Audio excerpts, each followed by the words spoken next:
ఓం నమః శివాయ. ఓం నమో నారాయణాయ. ఓం శ్రీ స్వర్ణాకర్షణ కాల భైరవాయ నమో నమః. ఓం కాళకాలాయ విద్మహే కాళాతీతాయ ధీమహి తన్నో శ్రీ నరదృష్టి నివారణ కాల భైరవ దేవతాభ్యో నమో నమః. హరి ఓం.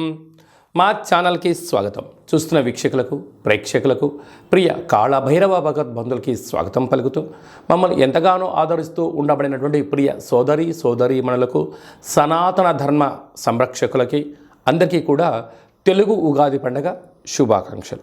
అలాగనే వసంత నవరాత్రుల ప్రారంభోత్సవ అమ్మవారి యొక్క ఆశీస్సులు. ఈ క్రోధినామ సంవత్సరం అంతనూ కూడా అందరికీ శుభం, జయం, లాభం జరగాలని శ్రీ నరదృష్టి నివారణ కాళభైరవ స్వామిని కోరుకుందాం, వేడుకుందాం. కనుక ద్వాదశ రాశుల్లో గ్రహ గమనాలను ఒకసారి వీక్షింపచేద్దాం.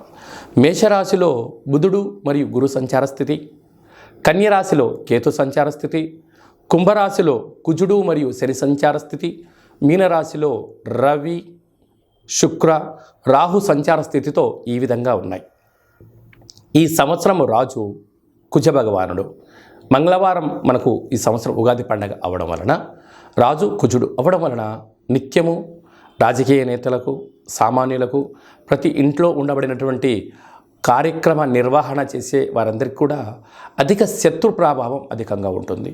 నిత్యము అంతర్గతమైనటువంటి భద్రతా లోపము, రక్షణ శాఖలో, న్యాయశాఖలో, అడ్వకేట్సు, పోలీసు, రక్షణ రంగాలలో వీరితో బాగా విపరీతమైన ఇబ్బందులు ఉండేటువంటి అవకాశాలు ఉన్నాయి.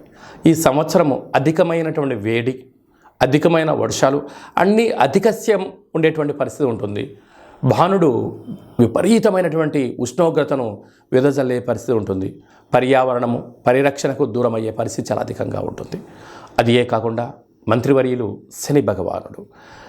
శని ఆయుకారకుడు అవ్వడం వలన శని నక్షత్రాలు 3 నక్షత్రాలు, పుష్యమి నక్షత్రము కర్కాటక రాశిలో ఉండడము, కర్కాటక రాశికి ప్రస్తుత కాలమాన ప్రకారంగా అష్టమ స్థాన శని సంచార స్థితి.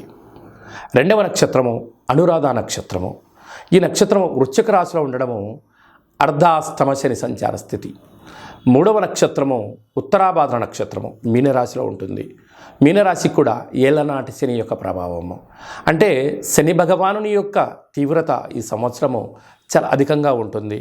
మంత్రివర్యులు అవ్వడం వలన రాజు ఆజ్ఞాపిస్తాడు, మంత్రి పరిపాలన అధ్యక్షత నిర్వహణ చూస్తాడు. కనుక ఈ సంవత్సరము అనేక రకాలమైనటువంటి వ్యాధులు, ఇబ్బందులు, చోర భయం, తస్కరణ భయం, నదీ ప్రయాణాలు, అగ్ని ప్రమాదాలు, అనేకమైనటువంటి స్వయం కృప అపరాధంతో జరిగే పరిస్థితి చాలా అధికంగా ఉంటుంది.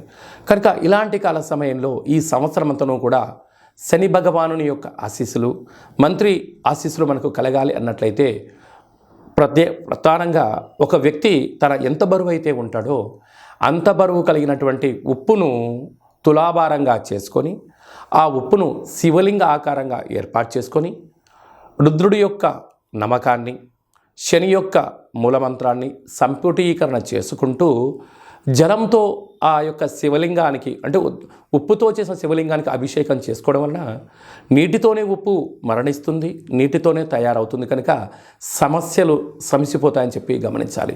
ఈ ఒక్క చిన్న రెమెడీ కార్యక్రమం చేసుకుందాం. శని భగవాన్ యొక్క ఆశీస్సులు పొందుదాం. శ్రీ క్రోధినామ సంవత్సరంలో అందరము ప్రశాంత, సుఖవంతమైన, ఆనందకరమైన, ఆరోగ్యకరమైనటువంటి జీవితాన్ని పొందుదాం. వృశ్చిక రాశి వారికి ఉగాది పండుగ ప్రారంభంలో ఎలా ఉండబోతుందో ఈ వీడియోలో సవివరంగా సంపూర్ణంగా తెలుసుకుందాం. వృశ్చిక రాశి వారికి ఏ నక్షత్రాలు వస్తారుగా, విశాఖ నక్షత్రంలోని చివరి పాదం 4వ పాదము, అనురాధ నక్షత్రంలోని 4 పాదాలు, జ్యేష్ఠ నక్షత్రంలోని 4 పాదాలు కలిపితే వృశ్చిక రాశి అవ్వడం జరుగుతుంది. చాలామందికి పుట్టినటువంటి కాల సమయంలో డేటా ఆఫ్ బర్త్లో లేనటువంటి కారణం వలన పేరు యొక్క మొదటి అక్షరాన్ని అనుసరిస్తూ ఆ రాశిని తెలుసుకొని ప్రయత్నం చేద్దాం. అవి ఏ అక్షరాలు అన్నట్లయితే తో, నా, నీ, నో, నే, నో, యా, ఈ, యు అక్షరాల వారందరూ వృశ్చిక రాశి జాతకులే.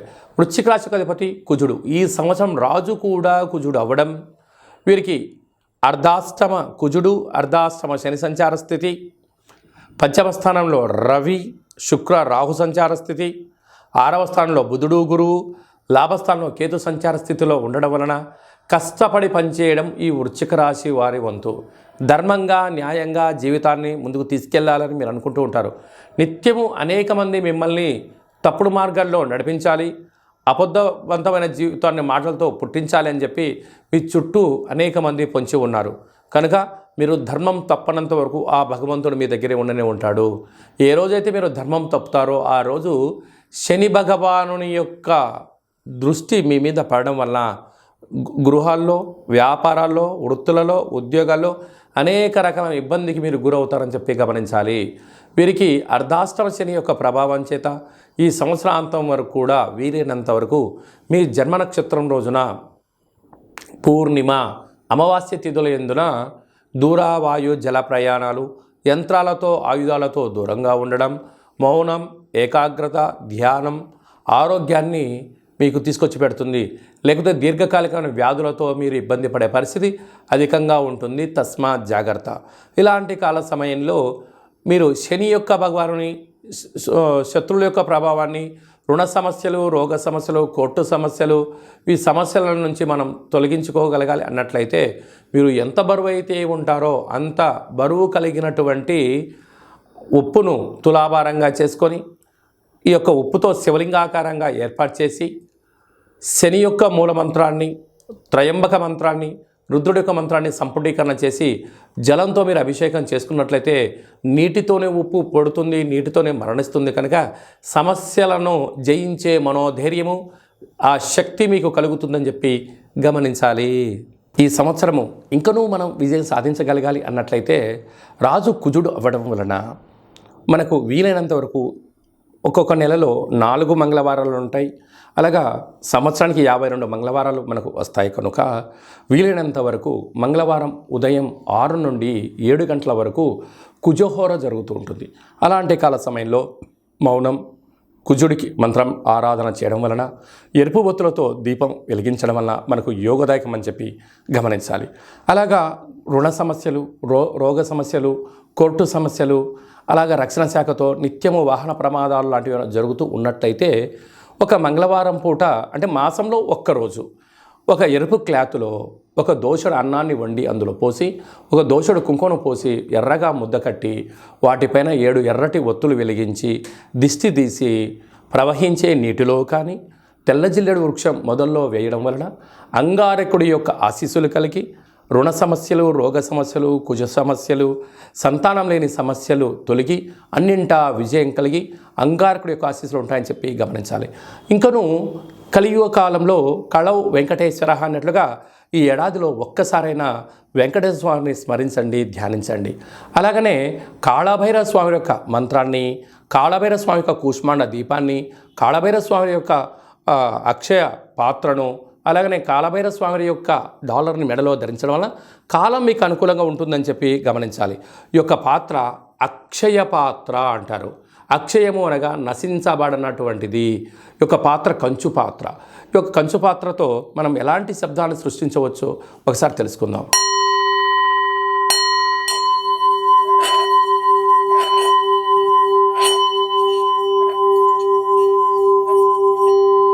ఈ యొక్క ఓంకార శబ్దాన్ని ప్రతిరోజు ఉదయం స్నానం చేసిన తర్వాత 2 అగరబత్తులు వెలిగించి తిప్పి మీ మనసులో ఏదైతే కోరిక ఉందో 12 సార్లు కోరుకున్నట్లయితే సత్వరమే విజయం మీ సొంతమవుతుంది. ఇంట్లో ఉండబడినటువంటి నరదృష్టి తొలగిపోవడం, ఇంట్లో ఉండబడిన జ్యేష్ఠాదేవి బయటికి వెళ్ళడం, బయట గ్రామంలో సంచరిస్తూ ఉండబడినటువంటి ధనలక్ష్మీదేవి గళ్ళు గళ్ళు అంటూ మన ఇంటికి వస్తూ సిరుల సంపదకు మనమే కేంద్ర బిందువులు అవుతామని చెప్పి గమనించాలి. ఈ అక్షయపాత్రతో పాటి ఒక కాళభైరవ స్వామి యొక్క పిరమిడు, డాలరు, కంకణము, అలాగే మీకు కాళభైరవ హోమాన్ని మీకోసమే ప్రత్యేకంగా చేయించి మీకు వాట్సాప్ కాల్ ద్వారా ప్రత్యక్ష ప్రసారంగా చూపించి అందజేయడం జరుగుతుంది. కనుక అక్షయపాత్రను సొంతం చేసుకుందాం. సకల భూత ప్రేత పిచాచ బ్రహ్మర యక్షర యమదూత శాకిని డాకిని గ్రహ దోషాలు తొలగించుకుందాం. తంత్ర ప్రయోగాలకు దూరంగా ఉందాం. ఐశ్వర్యానికి స్వాగతం పలుకుతాం. అదే కాకుండా ఇంకనూ మనం విజయం సాధించగలగాలి అన్నట్లయితే మన యొక్క దేవాలయంలో నిత్యము 4 మంగళవారాలు, 4 శనివారాలు, అష్టమి, పూర్ణిమ, బహుళాష్టమి, అమావాస్య తిథులందున కాళభైరవ హోమం జరుగుతూ ఉంటుంది. కనుక ఆసక్తి గలవారు ఈ కింది నెంబర్ను సంప్రదించి మీరు అక్షయపాత్రం సొంతం చేసుకోగలరు. కాళభైరవ పూజా కార్యక్రమంలో కూడా పాల్గొన్నారు. మీ వ్యక్తిగత జాతకం తెలుసుకోవాలనుకుంటున్నారా? మీ పేరు, పుట్టినటువంటి తేదీ, నెల, సంవత్సరం, సమయాన్ని వ్రాసి మీరు పంపించగలిగినట్లయితే 100 సంవత్సరాల జాతకాన్ని సంపూర్ణంగా వ్రాసి పంపించి మీరు పుట్టినప్పుడు గ్రహ గమనాలు ఎలా ఉన్నాయి, ప్రస్తుతం ఎలా ఉన్నాయి, రాబోయే కాలంలో ఎలా ఉండబోతున్నాయో సవివరంగా సంపూర్ణంగా మీకు తెలియజేయడం జరుగుతుంది. అలాగనే చాలామందికి డేటా బర్త్లు లేనటువంటి కారణం వలన మీ పేరు యొక్క మొదటి అక్షరాన్ని అనుసరిస్తూ అలాగనే మీ యొక్క ముఖ కవళికలకు ఒక ఫోటో పంపించగలిగినట్లయితే మీ కుడి చేయిని ఎడమ చేయిని ఫోటో తీసి పంపించినట్లయితే హస్త సాముద్రికం ద్వారా కాళభైరవ ఉపాసన చేత రమణ శాస్త్రం ద్వారా గవ్వలు వేసి భూత భవిష్యత్ వర్తమానాన్ని తెలియజేయడం జరుగుతుంది. ఆధ్యాత్మికమైన సలహాలు సూచనలు ఇస్తూ మీరు అన్నింటా విజయం సాధించేంత వరకు మన యొక్క కాళభైరవ స్వామి యొక్క దేవాలయంలో నిత్యము మీ గోత్రనామాలతో అర్చన, అభిషేక, హోమ కార్యక్రమాలు చేయించడం జరుగుతుంది. కనుక ఆసక్తి గలవారు ఈ కింది నెంబర్ని సంప్రదించి వాట్సాప్ ద్వారా కానీ, ఆన్లైన్ ద్వారా కానీ, ఆఫ్లైన్ కానీ సంప్రదించి అపాయింట్మెంట్ తీసుకొని సంప్రదించగలరు. అలాగనే మీ అబ్బాయికి కానీ మీ అమ్మాయికి కానీ ఎంత ప్రయత్నం చేసినా వివాహం కుదుట పడట్లేదా? అనుకున్న సంబంధం రావడం లేదా? అనుకున్న పరిస్థితుల్లో అబ్బాయి యొక్క జాతకంలో ఎలాంటి యోగాలు ఉన్నాయి, ఎలాంటి దోషాలు ఉన్నాయి, ఎలాంటి అమ్మాయిని కానీ ఎలాంటి అబ్బాయిని తెచ్చుకోవడంలో యోగాలు కలుగుతున్నాయో మీకు సవివరంగా గ్రహమైత్రి జాతి ఆ యొక్క పాదాలను సవివరంగా కూడా తెలియజేయడం జరుగుతుంది. అలాగే తరచూ భార్యాభర్తలు ఇంట్లో గొడవ పడుతున్నారా? ఎందుకు గొడవ పడుతున్నారు? వారి యొక్క పేర్లో ఏమైనా స్వల్పమైన మార్పులు చేయాలా? అలా తినే ఆహారంలో కానీ, వేసుకునే వస్త్రాల్లో కానీ ఇంట్లో స్వల్పమైనటువంటి మంత్ర సాధన వల్ల చేయడం వలన ఆ భార్యాభర్తలు పార్వతీ పరమేశ్వరుల రూపంగా ఆ జన్మాంతము ఆయురారోగ్యాలు ఉండడానికి సలహాలు సూచనలు కూడా ఇవ్వడం జరుగుతుంది. మీకు అబ్బాయి కానీ అమ్మాయి కానీ పుట్టినట్టయితే వారి యొక్క పేర్లు తిథి ప్రకారంగా, వారం ప్రకారంగా, నక్షత్ర ప్రకారంగా ఎలాంటి ఆధ్యాత్మిక నామాలు పెట్టుకోవాలో కూడా మీకు తెలియజేయడం జరుగుతుంది. అందరికీ ఈ క్రోధినామ సంవత్సరంలో సర్వత్రా శుభం, జయం, లాభం జరగాలని కోరుకుంటూ ఆశీర్వచనం. ఓం శతమానం భవతి శతాయు పురుష సతేంద్రియ ఆయుష్యేవేంద్రియే ప్రతిష్టతి ధనం ధాన్యం బహుపుత్రలాభం శత సంవత్సరం దీర్ఘమాయు సర్వే జనా సుఖినో భవంతు లోకా సమస్తా సుఖినో భవంతు సర్వం నరదృష్టి నివారణ కాళభైరవ దేవతార్పణమస్తు. ఈ వీడియో మీకు నచ్చినట్టయితే లైక్ చేయండి, షేర్ చేయండి, మా ఛానల్ని సబ్స్క్రైబ్ చేసుకోండి. మేము చేస్తున్న వీడియోలు, ఆధ్యాత్మిక వీడియోలు అందరికన్నా మొట్టమొదటిసారిగా మీరే చూడాలి అనుకుంటున్నట్టయితే గంట సింబల్ని ప్రెస్ చేయండి, ఆల్ అనే బటన్ తెలియచేయండి. ఈ ఆధ్యాత్మిక భక్తి సమాచారాన్ని మీరు ఎవరి క్షేమాన్ని అయితే కోరుకుంటున్నారో, అంటే మీ క్షేమాన్ని ఎవరైతే కోరుకుంటున్నారో వారికి ఫార్వర్డ్ చేసి భగవంతుడి యొక్క ఆశీస్సులు పొందగలరు.